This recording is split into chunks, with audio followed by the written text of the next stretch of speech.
Hello guys, so today our group will present about the central bank communication and transparency. So our presentation will divide to four parts.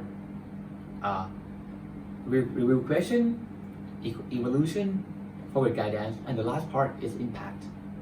Before we start, I would like to talk to you about what is communication and what is transparency and its importance, right? So first of all, what is the communication? Central bank communication is the provision of the information by the central bank to the public. So, and what is important though? So the researcher give at least three main reasons why communication is so important.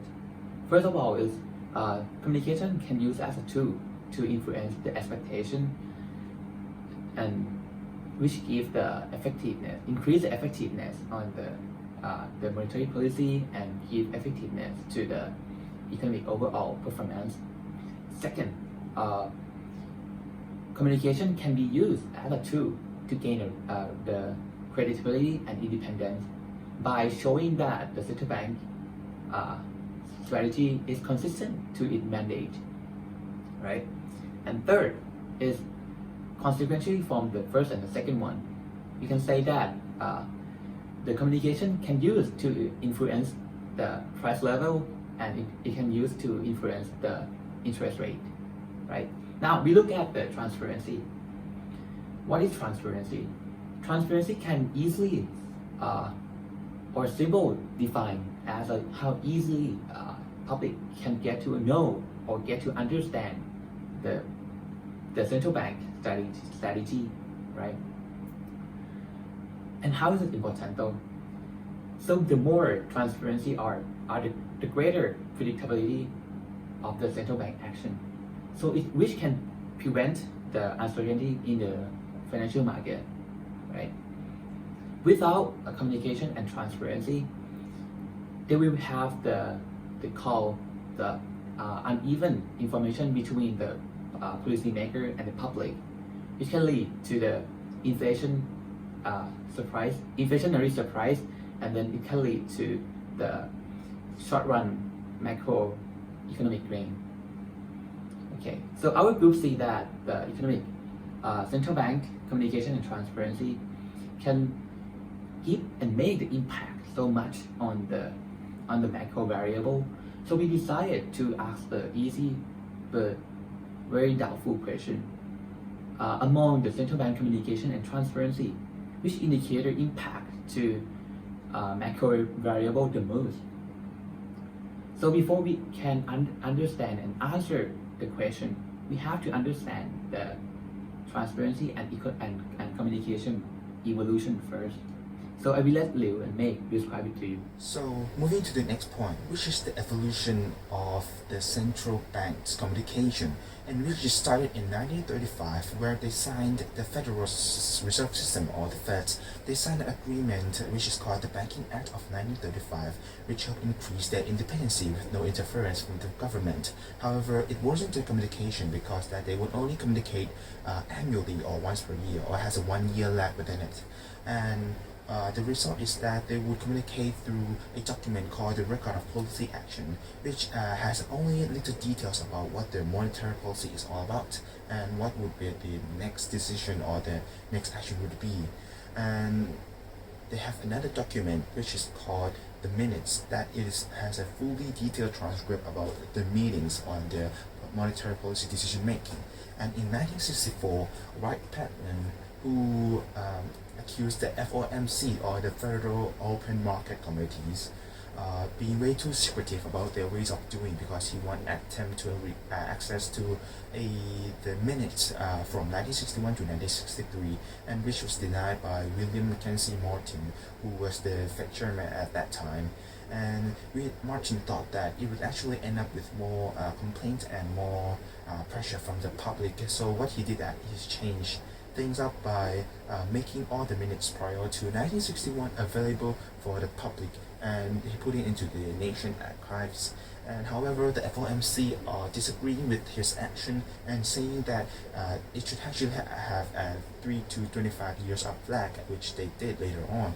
And in 1967, President Lyndon B. Johnson, who signed an agreement called FOIA, or the Freedom of Information Act, stating that the citizens should be well informed with the crucial information of their country, which also including the minutes or the facts of what they'll be doing and what the monetary policy is all about. And so the Fed found a loophole in it and create by splitting up the two documents. The first one is called the Minutes of Act, which has only a 90 days of that, and but provide a few little details about what their next monetary policy is, and to create only to satisfy the FOIA. However, they have another document which is called the Memorandum of Discussion, or the MOD, with a 5-year lapse, but they contain a fully detailed document about the meetings and the monetary policies next. And so in 1975, David R. Merville, who he requests to access to the MOD of 1975, but which was denied by Arthur Burns, and David thought that it was violating the FOIA, so he filed a lawsuit against the Feds. And Arthur argues back that it was the mods were exempt or excluded from the FOIA, but the court was in favor with David, so that it forces the federal to change things up by so they end up with more a new and more elaborate of the mods, and which it only has a 6 weeks of flag, and but still providing a little detailed information, or they provide insufficient of the information that would for the public to know what their next monetary policy is all about. And in 1993, Henry Gonzalez, who was a Democratic politician, saw that the Feds are really not liberal with at the current time, so and being way too secretive. So he suggests that they should be installing videotapes and cameras within their meeting rooms. But the Fed chairman at that time, which is Alan Greenspan, who was completely against the idea of Henry Gonzalez, and then they have a clash against each other, going through testimony, conference, and even filing lawsuits. And in 1994, Alan Greenspan was finally lose to Henry Gonzalez because that the public also has a demand for transparency and creating pressure to Alan Greenspan. So what he did that he would make an announcement, but only if it is necessary, and it is not a precedent as well, which is not a routine, but it was a changing point. So from that time on, it was actually a precedent and as a routine because how efficient and how effective it is. So next, let's move to the part of the arguments against communications and transparency, according to Alan Greenspan in 1994, in which he stated to make the announcement only if necessary. They support the arguments again that the central bank should say as little as possible to the public. Therefore, under these situations, people make their decisions under uncertainty, and they are not able to form the expectations whether the inflation will be increased or decreased, or the interest rate will be rise or falls. However, under these conditions, it makes more flexibility on the monetary policy. So, the central banks can announce appropriate policy that is suitable for specific situations. This shows abilities of stabilizing short-run fluctuations in the economy, which imply the subsequent effect of the policy actions. Let's move to the arguments in favor. When communications and transparency become more accepted, then the central banks become more independent. Furthermore, the coordination with the expectations of the public and the increase in predictability of monetary policy was advocated by Alan Bider, in which I gonna explain later. Increasing in communications and transparency also make accountabilities and reputations of the central banks, and they support the idea of Henry Gonzalez in 1993 that he wants the Fed to be accountable and transparent. Well-communicated information makes market become more efficient, as it reduces uncertainties and lower volatilities, and therefore help central banks achieve part of its monetary policy objectives and make more confidence for people to follow the policy that the central banks announce. The problem of time inconsistency won't occur as a result that people can forecast the future expectations. From this graph, it confirms how communications and transparency create the price stability, and you can see that the average rate of inflation is not volatile as before. So next, let's move to Alan Blyder, who was the Fed Vice Chairman. He supported the idea that the central bank should communicate, and he also said that the public has a right to know what the Fed is doing and why. And the final result is that the Fed adopt a new disclosure policy in which statement will be issued after the FOMC meeting, where policy actions has been taken and futures transcript will be a 5-year lag. In 2007, due to the subprime mortgage, there a global financial crisis.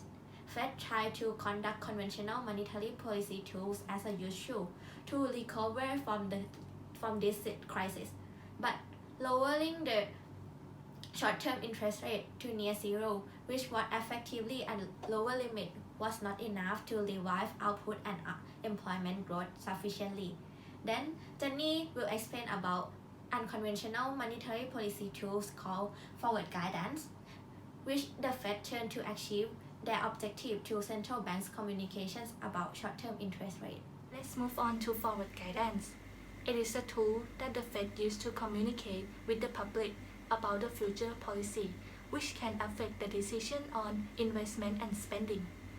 During crisis, the Fed will announce to keep the policy rate for lower and longer time, and this can also reduce the long-term interest rate as well.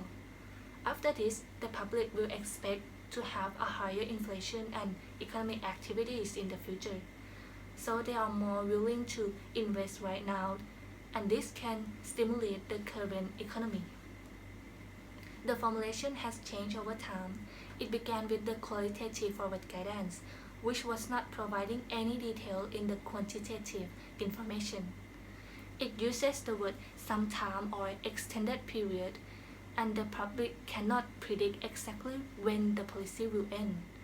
So it changed to calendar-based, which was more explicit because it specified the time horizon in years. And the last one is the threshold-based, which spelled out more clearly condition. But it is complex because it was linked to the other economic variables such as the unemployment rate. There are two types of forward guidance. The first one is audition, which is used in crisis. It makes an explicit conditional commitment to maintain the policy rate as announced, and this can increase the market expectation and also reduce the uncertainty. Second, the forward guidance is used when normal times. It just share any superior information to the public without making any commitments. This can be very flexible by not being very precise about the future action. Let's move on to the benefit. The first one is reducing the uncertainty of the future policy. As the central bank promised to act as the announcement, this can influence the market expectation and also increase the predictability of the market expectation. And after reducing the uncertainty, the investor will require a lower premium for compensating for the risk of volatility. The last one, it increases the degree of monetary policy accommodation. It can encourage the spending and investment by making money less expensive to borrow in order to expand the economy. And next is the risk of forward guidance. The first one is time inconsistency.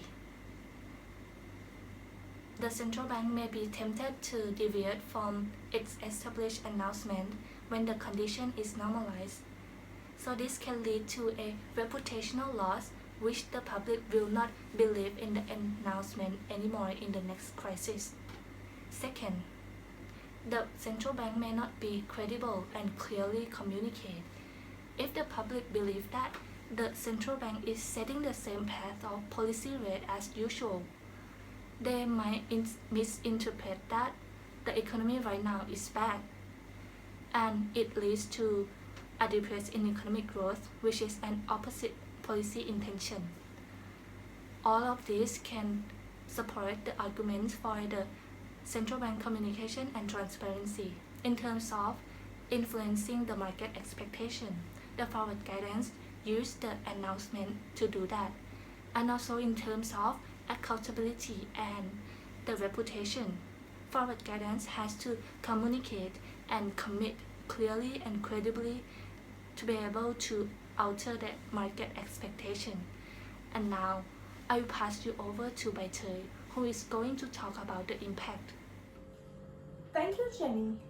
Now, I would like to talk about the impact of central bank transparency and communication on financial and macroeconomic variables. First, let me start off by explaining about the data that we have observed. It is divided into two categories: dependent variables and independent variables. Dependent variables are the absolute cross-sectional mean errors or predictability errors, and cross-sectional standard deviation or forecast dispersion.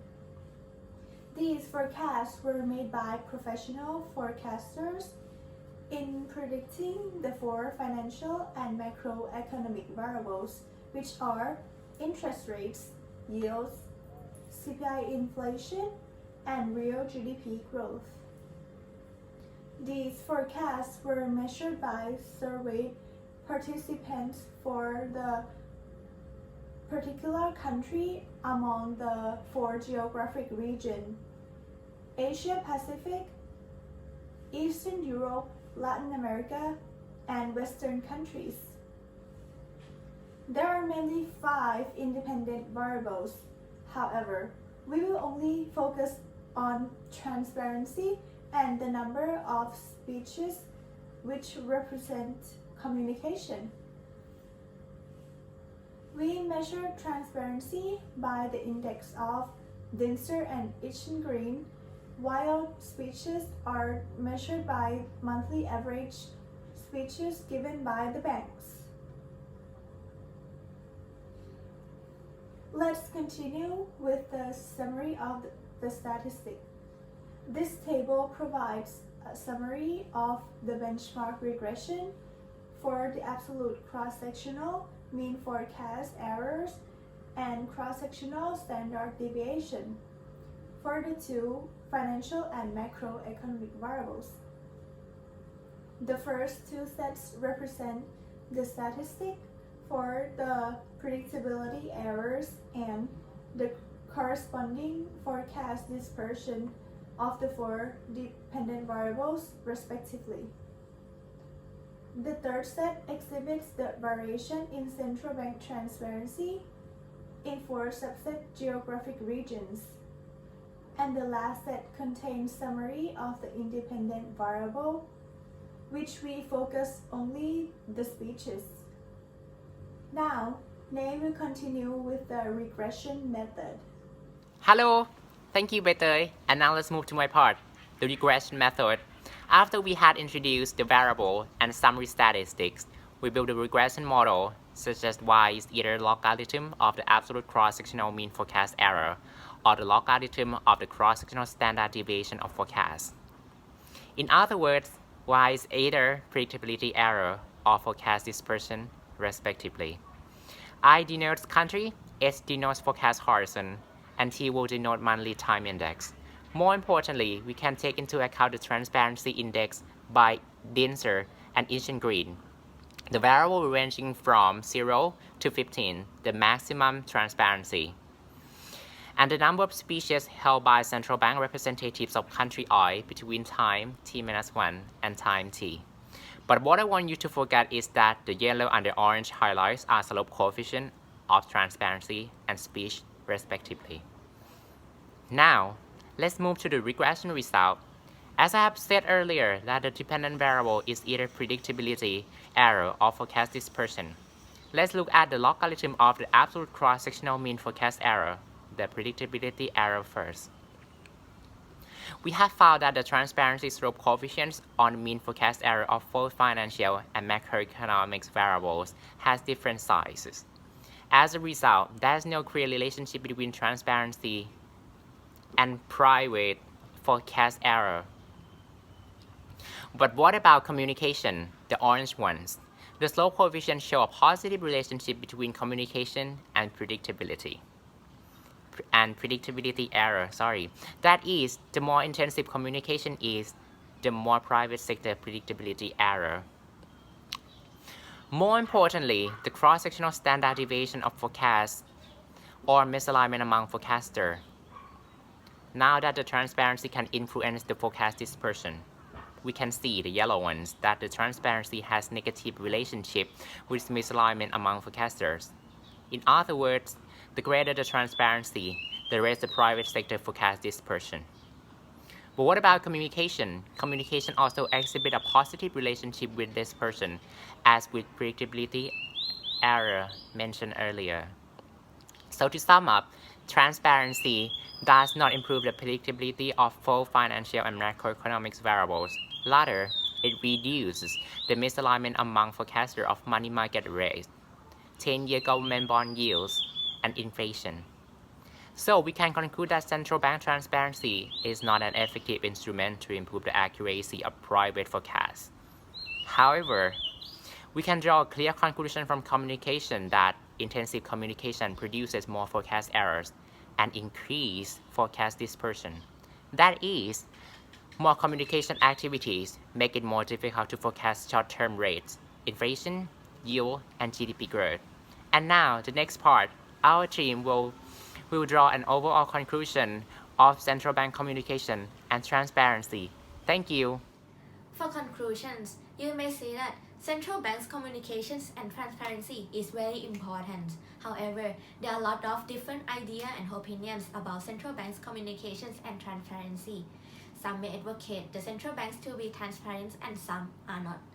To sum up, the first person who accused FOMC was to Secretary Watt Petman, and during 1964 to 1993, lot of agreements about lack of the documents were made, and during 1993, the demands for transparency by the public increased, and there was a controversy between Gonzalez and Greenspan, where Gonzalez wanted the Fed to be transparent and Greenspan does not support this idea. Since 1998, wider support the communication and transparency in the central bank made the adoption in the disclosure policy create the benefit to the central bank, such as price stability, accountability, expectation, and reputation.